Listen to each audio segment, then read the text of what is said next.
Computer expert হতে হলে মাউসের পাশাপাশি কিবোর্ডের কাজটাও জানা জরুরি। কম্পিউটারে আমরা মাউসের মাধ্যমে যে কাজগুলো করে থাকি সেই কাজগুলি চাইলে আমরা কিবোর্ডের মাধ্যমেও শর্টকাট ওয়েতেও করতে পারি। কিবোর্ড শর্টকাট ব্যবহারের ফলে কম্পিউটারের কাজগুলি অতি দ্রুত গতিতে এবং সহজভাবে করা সম্ভব হয়।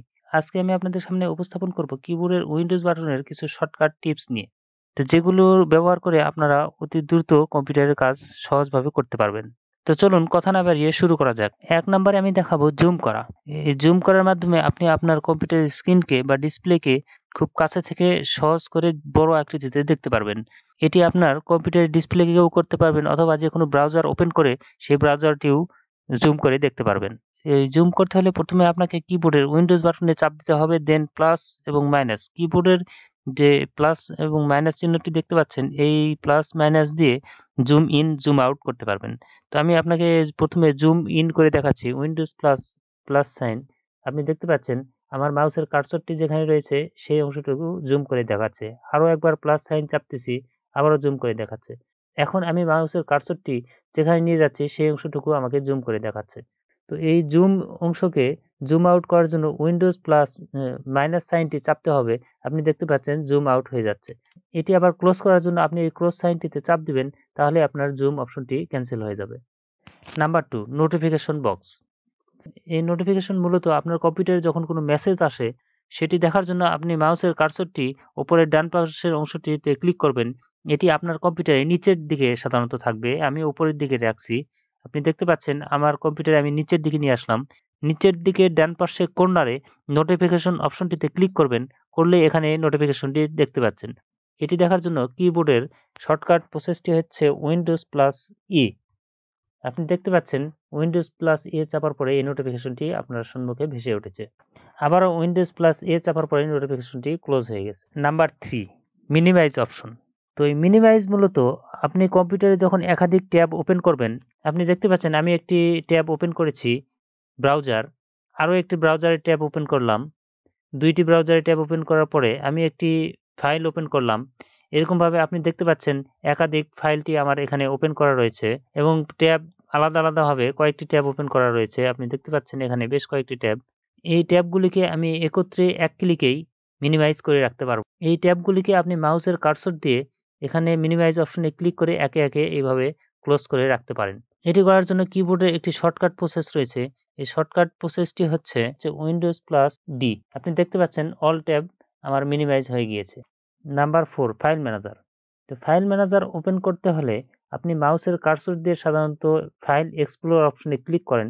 তারপরে আপনি দেখতে পাচ্ছেন ফাইল ম্যানেজারটি ওপেন হয়েছে। তো এটি ওপেন করার জন্য কিবোর্ডের শর্টকাট কি হচ্ছে উইন্ডোজ প্লাস ই।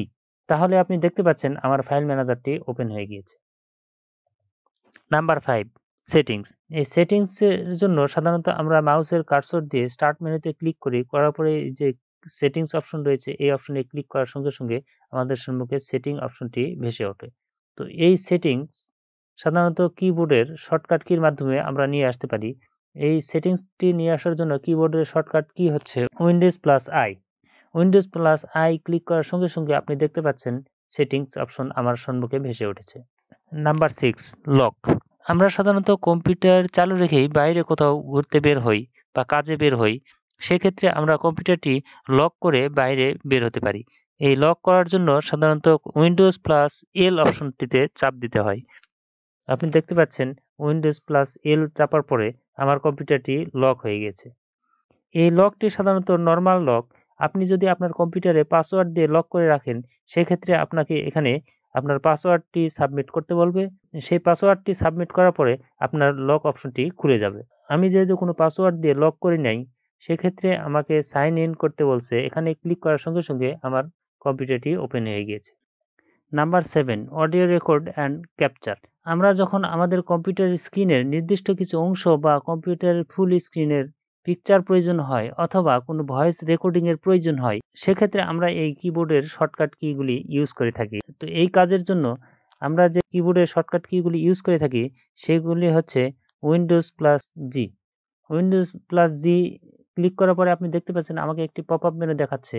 এই পপআপ মেনু থেকে ক্যাপচার অপশনে ক্লিক করব। করার পরে প্রথমে যে অপশনটি রয়েছে এটির দ্বারা আমরা কম্পিউটারের ডিসপ্লের পিকচার নিতে পারবো এবং থার্ড যে অপশনটি রয়েছে এই অপশনটির দ্বারা আমরা আমাদের ভয়েসগুলি রেকর্ড করে নিতে পারবো। তো আমি দেখাচ্ছি, এখানে ক্লিক করার পরে একটি পিকচার উঠে গিয়েছে। এই পিকচারে আবার যদি আমি ক্লিক করি তাহলে দেখতে পাচ্ছেন আমার ডিসপ্লে একটি পিকচার উঠে গিয়েছে। তো এটি আমি দেখার জন্য ওপেন নিউ ফাইল লোকেশনে ক্লিক করব। করার পরে কন্টিনিউ অপশনে ক্লিক করব। আপনি দেখতে পাচ্ছেন আমার এই পিকচারটির লোকেশন। তো এখান থেকে এই পিকচারগুলি আপনি দেখে নিতে পারেন। এছাড়া আরও ২টি প্রসেস রয়েছে এই কম্পিউটারে ডিসপ্লে ক্যাপচার বা পিকচার নেওয়ার জন্য। এই প্রসেসগুলির মধ্যে হচ্ছে Windows plus shift plus S. Then আমাকে আবারও একটি পপআপ মেনু দেখাবে। এই পপআপ মেনুতে দেখতে পাচ্ছি ৪টি অপশন এবং লাস্টটি হচ্ছে ক্রস কেটে দেওয়ার অপশন। তো প্রথমটি রেক্ট্যাঙ্গুলার শেপ অনুযায়ী আমি আমার ডিসপ্লের ক্যাপচার নিতে পারবো। দ্বিতীয়টি আমি ফ্রি ফর্ম ক্যাপচার নিতে পারবো, অর্থাৎ আমার যে অংশটুকু প্রয়োজন ঠিক সেই অংশটুকু আমি কেটে নিতে পারবো। দেন পরের অংশ থেকে আমি উইন্ডোজের একটি ক্যাপচার নিতে পারবো নির্দিষ্ট অংশের। দেন লাস্ট অপশন থেকে ফুল স্ক্রিনের একটি ক্যাপচার নিতে পারবো, সেখানে যে কোনো অপশন থাকতে পারে। প্রথমেরটা ক্লিক করার পরে আমি আপনাকে দেখাচ্ছি এইটুকু অংশ আমি কেটে নিলাম। নেওয়ার পরে এটি আমি সেভ করে দিলাম। সেভ করার জন্য পিকচারে ক্লিক করার পরে সেভ অ্যাজ অপশনে ক্লিক করব। করার পরে আমার নির্দিষ্ট কোনো লোকেশন সিলেক্ট করে সেখানে সেভ করে দিতে পারি। পরের অংশতে ক্লিক করার পরে আমি আপনাকে দেখাচ্ছি, আমি নির্দিষ্ট অংশ সিলেক্ট করে নিচ্ছি। এই অংশটুকু সিলেক্ট করে আমি কেটে নিয়ে পিকচার আকারে সেভ করে নিতে পারবো। আপনি দেখতে পাচ্ছেন আমাকে এই অংশটুকু পিকচার আকারে কেটে দিয়েছে। দেওয়ার পরে আমি সেভ অপশনে ক্লিক করে আমার নির্দিষ্ট লোকেশনে সেভ করে নিতে পারবো। এছাড়াও পরের অংশটিতে আপনি দেখতে পাচ্ছেন ওইটাতে ক্লিক করার পরে আমি উইন্ডোজের ডিসপ্লের উপরে ক্লিক করলাম, আমাকে নির্দিষ্ট অংশ পিকচার তুলে সেভ করার জন্য পারমিশন দিচ্ছে। লাস্ট অপশনে ক্লিক করার পরে দেখতে পাচ্ছেন ফুল ডিসপ্লে সিলেক্ট করে আমাকে সেভ করার পারমিশন দিচ্ছে। তো এটি হচ্ছে একটা প্রসেস। আরও একটি প্রসেস হচ্ছে উইন্ডোজ প্লাস প্রিন্ট স্ক্রিন।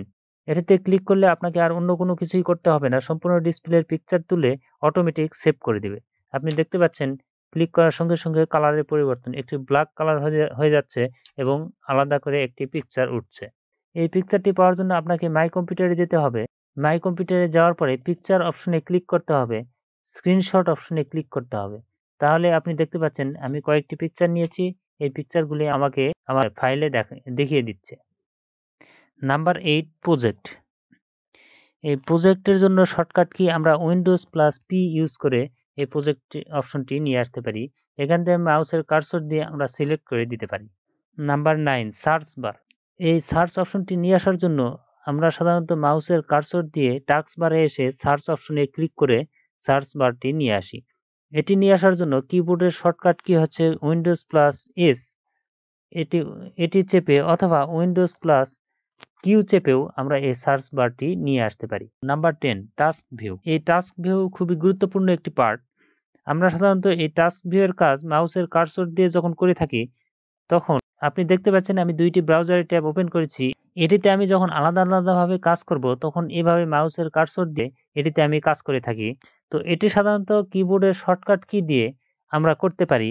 এটি আমি উইন্ডোজ প্লাস যে অ্যারো চিহ্নটি দেখতে পাচ্ছেন, এই অ্যারো চিহ্নের মাধ্যমে এই স্ক্রিনকে ডিভাইডেড করে আমি ২টি আলাদা ভাগ করে কাজ করতে পারবো। আপনি দেখতে পাচ্ছেন আমি উইন্ডোজ প্লাস অ্যারো বাটনে ক্লিক করছি। করার পরে আপনি দেখতে পাচ্ছেন একটি ভাগ হয়ে গিয়েছে। এটি আবারও উইন্ডোজ প্লাস আপ অ্যারোতে ক্লিক করলাম। আপনি দেখতে পাচ্ছেন ওপরে আরও একটি ডিভাইডার দিয়ে পৃথক করা হয়েছে। তো এভাবে আমি আলাদাভাবে এই কাজগুলো করতে পারবো। তো বন্ধুরা, এই ছিল আজকের উইন্ডোজ বাটনের শর্টকাট ভিডিও। এর পরবর্তী ভিডিও দেখার আমন্ত্রণ জানিয়ে এখানেই বিদায় নিচ্ছি। সেই পর্যন্ত সুস্থ থাকবেন, সুন্দর থাকবেন এবং আমার চ্যানেলটি সাবস্ক্রাইব করে পাশে থাকা বেল বাটনটি চেপে দিন, যাতে করে নতুন ভিডিও আপলোড দেওয়ার সঙ্গে সঙ্গেই প্রথম নোটিফিকেশন আপনার নিকটে পৌঁছে যায়। ধন্যবাদ আপনাকে।